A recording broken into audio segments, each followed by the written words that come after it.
No, but when I die, my catchphrase became Creighton Ridley. It's true. And isn't that where Crad came from as well? Because you say Crad. Because I said shortened it to Crad. It's sad that we've got chat actually on the stream, but it's been like so dead. Sorry, like, where's doesn't Sir Watts love him some Metroid? Maybe they're just disappointed that our special guest couldn't come. Maybe they're just disappointed because you could come. Hey, I read the chat during Undertale. The first one. They all miss me. Yeah, but their aim is getting better. Oh! To be fair, Sir Watts was like, he like messaged me afterwards, and he was sad that you were not there.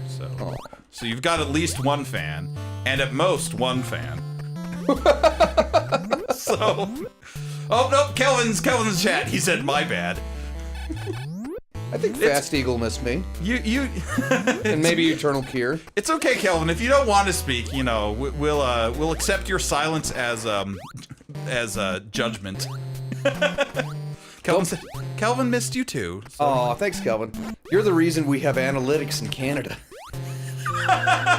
Analytics in Canada? Yes. No, well, not our analytics from Canada. There you go. Oh, you mean like when you look at your YouTube, like, where are people watching you? And yeah. Gotcha. I was like, oh, Canada. Must be, what's his name? Oh, Kelvin. Canada.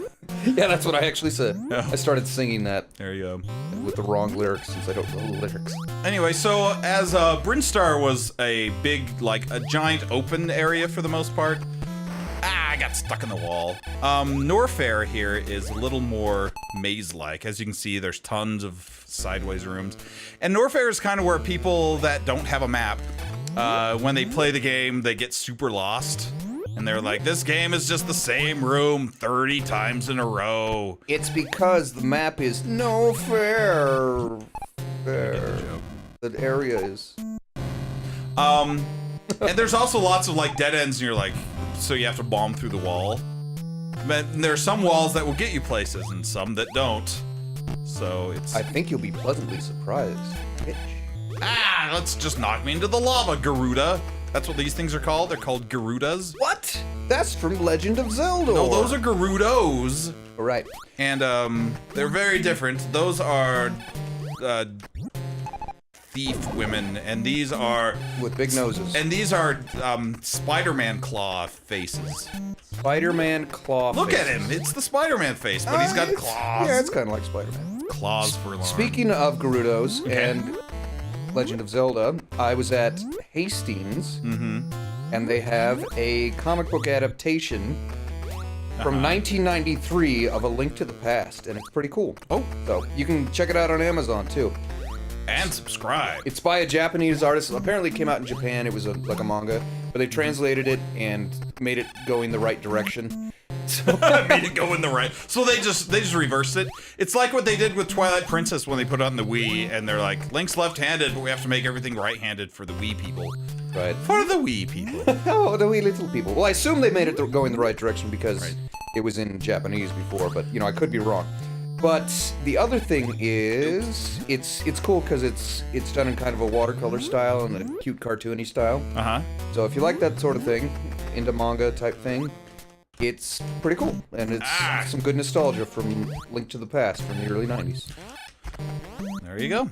The Varia suit, by the way, I didn't actually say what it did. It cuts your damage in by half, which isn't too bad in Brinstar, but once you get here to Norfair and you've got, like, if you don't have the Varia suit here and you're not very good at the game, you pretty much just get killed in that gauntlet I just went through. Killed in the gauntlet?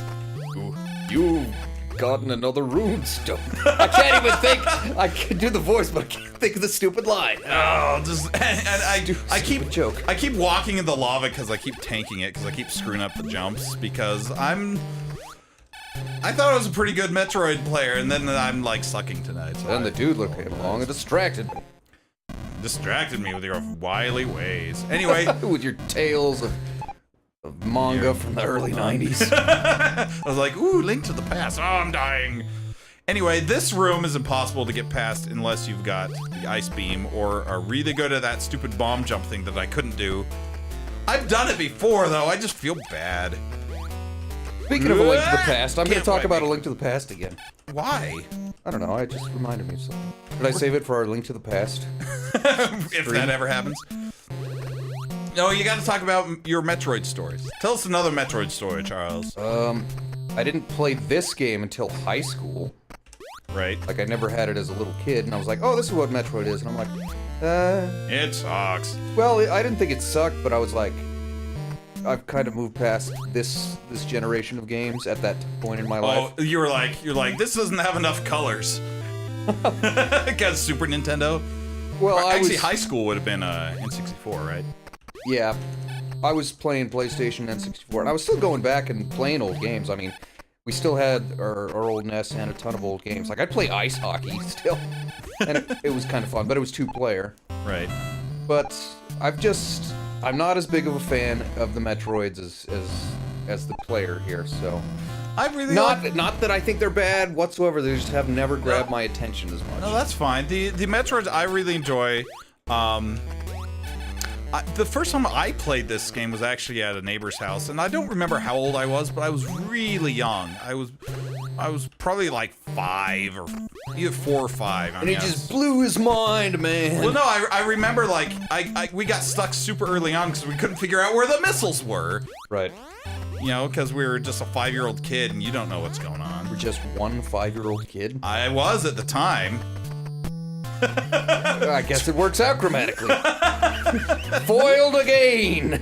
This is a spot where a lot of people get stuck too, because you can see on the map the shaft goes down, but it's not obvious if you don't have a map. And you're just like, and you explore up there and you can get some more missiles, but it's not the way to go. So you just have to randomly just try bombing the floor here with no indication that you're supposed to bomb the floor. And I think that's another reason why people got frustrated with Metroid, is the way forward is usually not clear. I mean, it sometimes is, but then sometimes it's just as like, you have to bomb everywhere to figure out where you're going. Anyway, this is the high jump. It lets... Ooh, you got the Pegasus boots. I got the Pegasus boots. Now I can run quick or something. I don't know. What am I, your dad?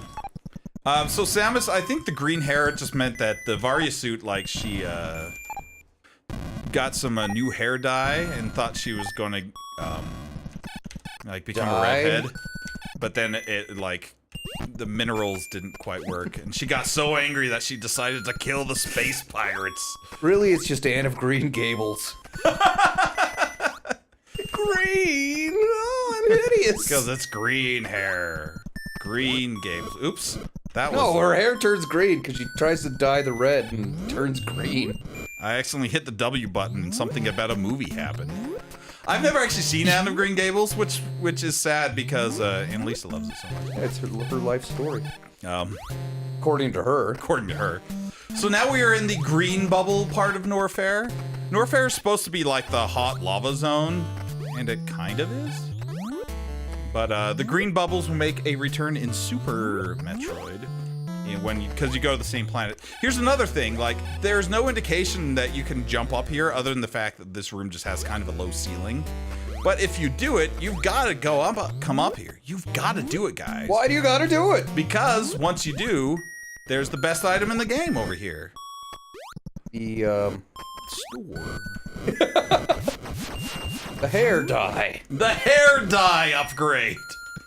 That's correct. It is Vidal Sassoon, also known as the screw attack. Oh, right. The screw attack, for those who don't know, means that when you spin, when you jump, you kill anything you touch. But in this game especially, the screw attack is kind of finicky, because your jump physics are hard to control. Finicky is my nephew's favorite Pokemon. Oh, well, he's gone to Scouts, so... Nope, he's younger brother. Oh, well, he's gone to Cub Scouts? Too young still. Dang it. I'm gonna bomb down. So you can go up or down on this one. And it's so cool when you're playing as a kid and you're just like, I wonder if I just keep bombing through the floor, I just keep reaching doors. And you can bomb through this floor too, but there's nothing. It's like Mario 2. It's like it. How is it like it? Wait, what? Well, you dig through the floor in Mario 2. Digging. That's true. Here's the gumdrop land. I I don't know why there are floating gumdrops in this game, but this is where they are. So that's, Actually, those look like spice drops, and they look delicious. Ooh, they do. Hello, Eternal Gear. You are in chat. Gotta go get some spice drops.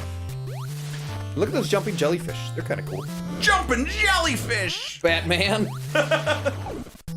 So as you can see, the screw tech, like half the time when you get close to the ground, like she like drops out of it. So if you're trying to kill somebody who's on the ground, then you're kind of posed. And you don't want Samus to be.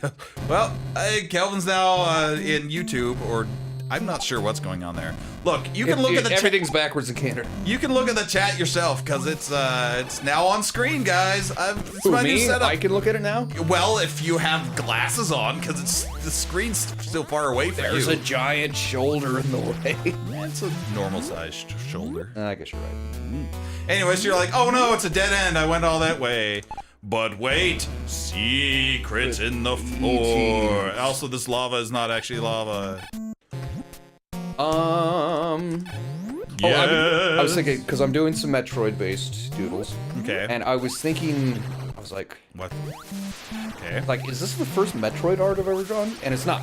I remember a couple I've done. Drawn Sammy the Little Trooper. Okay. And back when Tagaki E was still a thing a few years ago. Energy tank. I drew a little MS Paint version of Creighton Ridley. Nice. And as a post on somebody's cool drawing of Ridley. Right. That's all. So this one you gotta jump through the lava because there's a wall up above, and that's counterintuitive. I wouldn't have thought of it. That's a counter that knows your feelings without having to ask. Oh. I'm sensing hostility from this counter. Very intuitive. Anyway, so that was that very long, like, drawn-out hallway sequence just for one energy tank, and it makes people go, what? What do they do? What?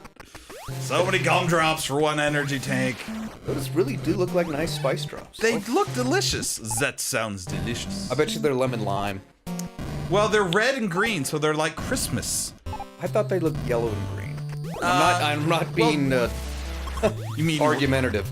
They look yellow and green. They're very clearly red. Let me get back to them because everything else is red and green. There we go. No, they're like they've got a yellow highlight and they have a red low light.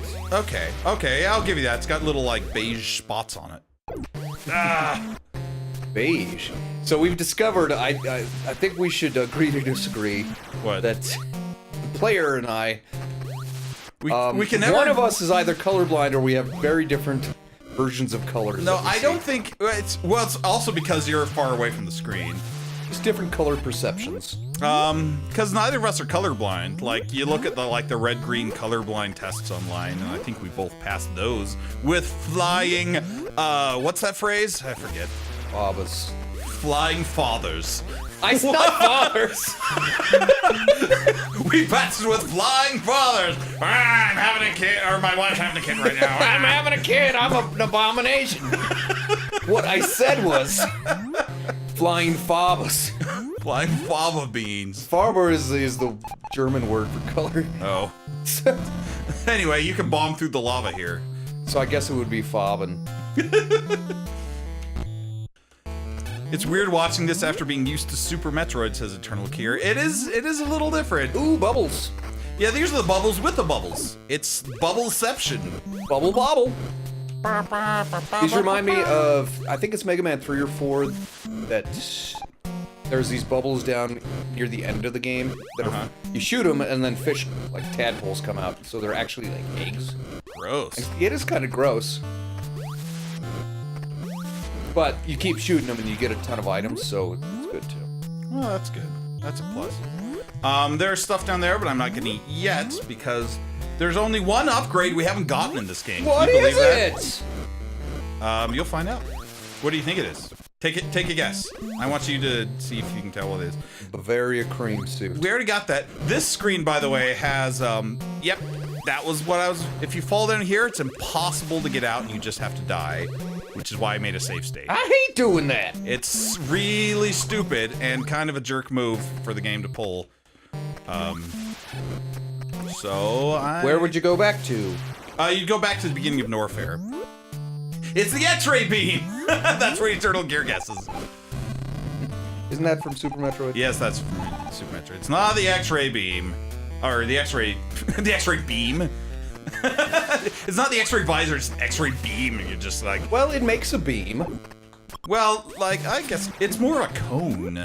Oh my goodness. arguing, semantics, arguing. Oh, come on, that's what people tune in for, is for us to snipe at each other, right? That's true. That's why people read the Lockhorns. It's just me to argue with you or anyone else that we have on the stream. Yelling at your niece or yelling at your sister. It's the wave beam! Oh yeah, I remember that one. Here's the problem. The beams in Metroid do not stack. So now I've got the wave beam, I do not anymore have the ice beam, and I need to go, like, recollect it. Which I will do later, because you need the ice beam to beat the game. This beam in Metroid is stacked. Actually, I don't know if you need the ice beam to beat the game, but it's almost impossible to beat without it. Because you need the ice beam to kill Metroids. Eternal Gear says, I believe it's pronounced X-ray Borm. Who are you, the Doodler? No, because then he'd be like, that boy ain't right. Because whenever I do an impression of you, that's the line that comes out, for some reason. The good thing about the wave beam is it shoots through walls like this, so you can kill like all of these blocks at the same time, instead of having to shoot them one at a time like these ice borm. So that's a plus. I pronounce it the ice bohème. It's French. The ice bohème? La bohème? La Isn't that, bohème. I'm pretty sure, isn't that what Rent is based on? La bohème? I don't know either of them very well. I just changed accents. Don't fall down. I saved the save state, so if I do get knocked down there, I don't have to restart the level. Don't die like you're always doing. Anyway, there's that long hallway, there's 5 missiles. Those Spider-Man heads look like space crabs from Demon Attack. They kind of do. You are correct, sir. I'm a correct star. Stop it. So, like I was saying, the wave beam, it's cool because it kills people twice. It's got twice the power of your normal gun, which is technically like 4 times the power of the ice beam because you have to shoot everything twice. Obviously, it doesn't freeze anything. The problem is that there are a couple places in the game where you need to freeze somebody to either take a shortcut or get somewhere at all. Yeah. But we have passed most of those already, and the few places that are left that we need the ice beam to do for travel purposes, I'll re-get it before we get to those spots. The wave beam is really good when we go head towards Ridley, which is our next goal. Now that we've gotten every upgrade in the game, all that's left is missile packs and energy tanks. So that's nice. Yeah. Also, I don't think I'm passing this in 116. I'm already at 37. And this is our warm-up game, guys. I like it. Spider-Man! That's what those Garudas sound like. Spider-Man! I want crabs about Spider-Man. I want crabs about Spider-Man. Now I've got crabs about Spider-Man. Call the doctor. I shouldn't have gone out with Mary Jane. Anyway. Turtle Gear says Ridley Scott. Because Ridley. Which, Metroid... That's what they named him after. Well, yeah, Metroid, in the series in particular, especially kind of the earlier ones, owe a lot to Alien, the Alien franchise. They got the really weird giant aliens that are kind of creepy and all the techno-organic stuff going on. And female protagonist. Yes. Yes, more Metroid madness, Sir Watts. See how quickly that Spider-Man died? I wanted that Spider-Man to live longer. Anything's funny if you say it in that guy's voice. Anything's funny if you say it in the J. Jonah Jameson voice. Who wants $60? Oh, now I'm Cave Johnson. It was the same guy. Spider-Man may save Manhattan, but it'll give you crabs. Oh dear, dear do. So, tell me what you think about the new additions we've made to the stream. If you have any opinions. Well, you can't see them because you're over there. The new addition I gave you is just the table. Doodler's got a table now, so he's not going to be squeaking and, like, contorting himself like a clown. Yeah. Also, we can see my face, kind of, except I'm a little... I don't know if I'm a little farther back, but... Well, you can't see your face very well in the preview, because it's not full screen. But, I'm sure the chatters get enough of your face. Yeah, they hate it. So, just to tell those, the viewers who are just getting here, I've got a Lua script, not Luau, but Lua script, that is giving us this mini-map and this timer. I'm kind of two minds, whether I would recommend doing, like, running the script for a first-time Metroid player, because where it does make the... I forget it's on this. It does make the first Metroid a lot easier in the sense that you've got a map like later Metroids, but it doesn't hide anything. Like, it shows you all the secrets and all the little things. Whereas maps in later Metroid games, they give you the basic layout, but there's a lot of secret stuff that isn't on the map. And so it's kind of a best of both worlds thing. But this literally shows everything you get in Norfair, which I've gotten everything except for that stuff in the top right, which I'll get after I take care of Ridley. Ridley? Thank you. Great! But a lot of Metroid is about exploration and finding stuff out on your own. Like, that's a lot of the fun of it, I think. Is you've just got a giant world and you want to see every nook and cranny of it, and it's kind of rewarding when you're like, I wonder if I can bomb through this way, and then you do, and there's like, oh, and there's like something in here. You know, like, I wonder if I can jump through the ceiling. I can, and there's this weird like S thing. Oh, it's a whole new weapon. It's the screw attack. Whereas on this, you can just be like, oh, there's a dot in that direction. I guess I'll walk that way. Yeah. So, but on the other hand, with the original Metroid, especially since all these rooms kind of blend together after a while, you may want some sort of map so you don't get entirely lost. Actually, if I'd had the map playing it the first time, I probably would have played it more. Right. And that's exactly what I'm saying. Is a lot of people who probably put off by the original Metroid, I think, would be a lot better with it. Like me. Like old Doodly back there. That's me. So, Eternal Kier says half the fun of Metroid is the exploration. Oh, for some people. Well, if that's the kind of game you like. And I do like exploration games. Like, that's one genre that I enjoy, but Doodler, not so much. I'm just always worried that I'm gonna miss something. Well, that's the thing with a lot of new games. How I like to play them, like Undertale, when we did it last week, is you play through it the first time without any help from anybody, unless you get like stuck on a puzzle or something, and then you can fall to your doom. I mean, experience the game as the game creator meant you to. And sometimes that means that you die a lot in the final boss because you missed missiles or whatever. Lag.